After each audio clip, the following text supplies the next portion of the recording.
Deadpool has turned 10 years old as of today. Okay, maybe I'm like 3 days late, but for its anniversary, I'm gonna talk about opening credits. Deadpool is going on some revenge mission, meets this indie guy and helps him find love or something.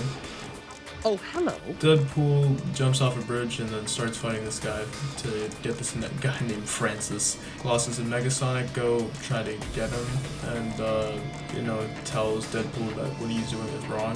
Flashback. Deadpool is trying to stop this person from stalking or whatever. Oh look, it's the comic book lettering. Again, and you will learn in the worst of ways that I have some hard spots too. That came out wrong. After that, he meets Vanessa and, becomes really good friends with her by taking her to an arcade.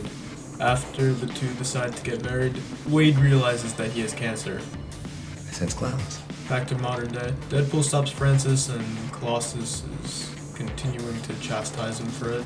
Cut back to another flashback. So he goes back to the bar and meets the guy who can cure him, and he decides to go along with it. Back to present day, Deadpool and Francis are, fighting, and then Deadpool... Let us go talk to the professor. Our flashback to another almost bald guy who's also British. He's trying to activate his mutant genes by subjecting him to torture. Wade found Ajax's real name, which was Francis. And then Francie Boy made a big mistake, which was making Deadpool mad. He takes a match, burns the place down while fighting Francis, tries to talk to Vanessa, but everyone's heads turn and call him ugly. Goes back to that bartender friend, makes a super suit, becomes Deadpool, slowly trying to find Francis one by one. He takes out his associates.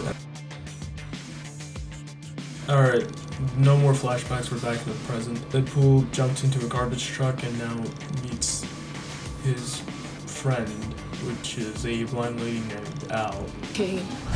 Her. Fourth wall break inside a fourth wall break. That's like 16 walls. She's like Robin to my Batman. He goes back to the bartender guy who met Francis and warned Deadpool with Negasonic and Colossus to fight Francis and save Vanessa like a classic superhero film.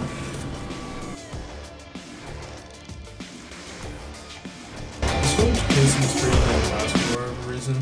I like it, but it kind of feels weird at times. We get a lot covered in flashbacks, but then when we're back to how Deadpool's trying to beat up Francis, very little is shown. It's kind of forgivable learning what the budget was, but still, come on. I really like the meta jokes here.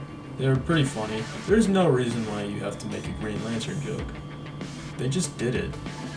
I wouldn't rewatch this frequently because the novelty just kind of wears off after you've seen it a few times. I've seen this film 3 times now, so some of the jokes just don't hit as hard as they did a few years ago. One thing I dislike is the strange continuity with this and the other X-Men films, which already have terrible issues as is. Go talk to the professor. I mean, technically Colossus looks more comic These accurate timelines than are so confusing. X2's design, but I don't read X-Men comics, how the hell should I know?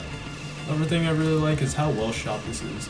Even though this film's a joke, the opening credits are brilliant, exuberant. Deadpool is one of the first really rated R superhero films and inspired plenty other filmmakers to do the same. Okay, maybe it shouldn't. Without it, many films and shows like Joker, Watchmen, Birds of Prey, and Logan wouldn't exist without this one proving that superheroes can be for adults too. Never mind, this is a kid's film. There are plenty of videos talking about how Ryan Reynolds worked so hard to get this film made. In 2013, before I had to pay child support to a kid I'm pretty sure is Okay, well, I think after that 11 years of work that he did, it's worth it. This film was really good, and it also changed the course of a lot of superhero films.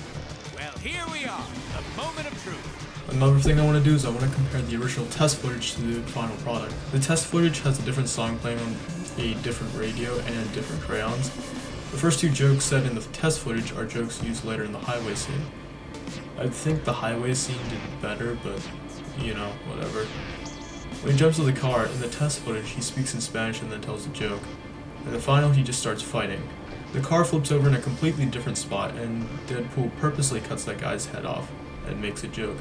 Instead, in the final, his katana just kind of flew away from him. Understandable, really. I'd do the same if I was the katana. Deadpool in the test footage looks a lot slimmer and his suit looks darker, similar to the look in the video game which was released a few years prior. Wonder if they used the same model. Honestly, I really like this film. It's really good. And oh yeah, one thing I really like about this film is that it feels exactly like a comic book. Like the correct like coloring and shading, like the way it's shot, it's like something's over it to make it look like a comic panel or like a drawing. I don't know. Like the shadows are really dark.